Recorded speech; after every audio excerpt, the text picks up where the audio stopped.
Hey guys, welcome back to my YouTube channel. So as you can tell by the title, we're going to be doing another tag video. A lot of the times whenever I meet someone for the first time or just like online whenever I meet new internet friends, people are always like, what are you? And a lot of the times I just want to be like, human? What are you? Are you an alien? No, I'm just kidding. But yeah, so I am not really in touch with my mom's side of the family, and I don't really know that much about my own heritage. So whenever somebody asks me the question, I kind of am just like, I'm this, I'm half this, I'm half that. I don't really know, and I've always kind of wondered, what actually am I? I decided to get a DNA test. Basically what I did is I went to Ancestry.com and I paid for a $79 test, and the shipping was like around 25 bucks. So altogether it was kind of around 100 bucks to get the results back. But basically what you do is you get a little tube in the mail from Ancestry.com and you fill it up with your saliva, you send it back, you wait a couple of weeks, and then boom, they email you your results. I'm excited to share my results with you guys, and I'm finally happy to know what I am after all these years of living on Earth and always being unsure. To give you a little background information, my dad is African American, my mother is Caucasian, and I know that she's British, but that's pretty much all that I know about her background. Kind of was shocked to find out what I was, because there were so many different countries that my DNA is a part of, literally over 150 countries. That blew my mind. But I'm not gonna go over all of those countries. I'm just gonna go over the big chunks. I feel like the big chunks are what makes mainly you.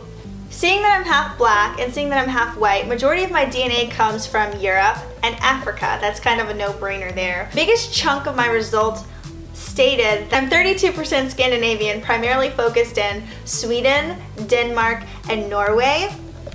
And then also 13% Nigerian, 12% Cameroon, 12% Great Britain, mainly focused in Ireland, Scotland, and Wales, and 10% Benin, and 7% Senegal. It's odd that I'm all of those things, because if you add all of those main chunk percentages up, it only adds up to 86%. So then I was like, okay, what is the other 14%? And that's kind of where it gets confusing. There's low confidence regions that the site lists after your big chunks, I guess, of DNA come back. And a lot of those countries and stuff are in Africa and Europe, but they're just low confidence regions, so I guess they didn't feel it necessary to put them in that percentage. I'm not sure, but nonetheless, if you add up the big chunks, you get 44% European and 42% African. So I mean, I'm pretty much half and half European and half African, but the cool part is knowing the countries of where you come from, I suppose. Super stoked to find out that I'm Scandinavian, because I really want to go to Sweden and Norway to get tattooed this year, so I'm kind of excited to go visit those places. Growing up, I was always confused about what my actual heritage was, so now that I've got that solved and out of the way, let's go ahead and jump into the mixed girl tag and get it poppin'. The first question is, what are you mixed with? I pretty much answered that in the DNA test, but the second question is, what ethnicity have you been mistaken for?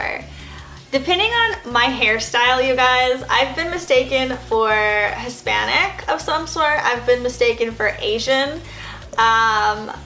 I've been mistaken just for being solely black or white. It's kind of crazy. Hair can really change a person, and it's always kind of fun to deceive people.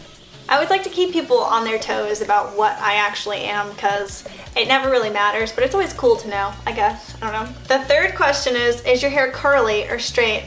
My hair is naturally curly. If you look at my previous video, the one I posted before this, you can see my natural hair if you're new to my channel. I change my hair almost like every week, so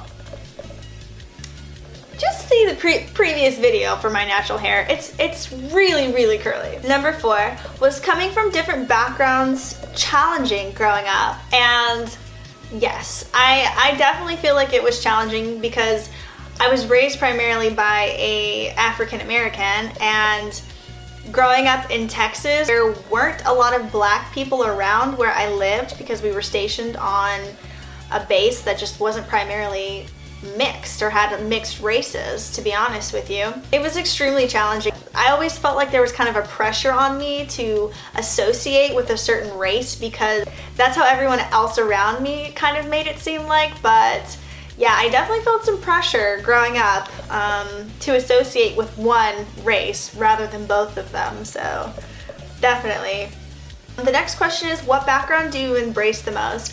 And I kind of think this question is stupid.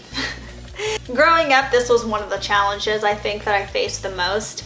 I just remember being in 6th grade.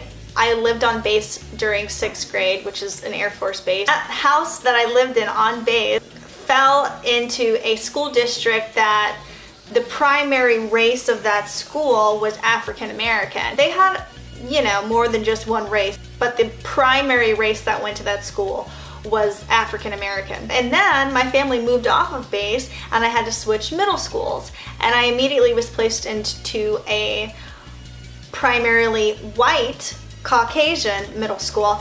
And I can tell you right now, being in 6th grade at the all-black, basically middle school, I was teased and people always were like, why are you acting white?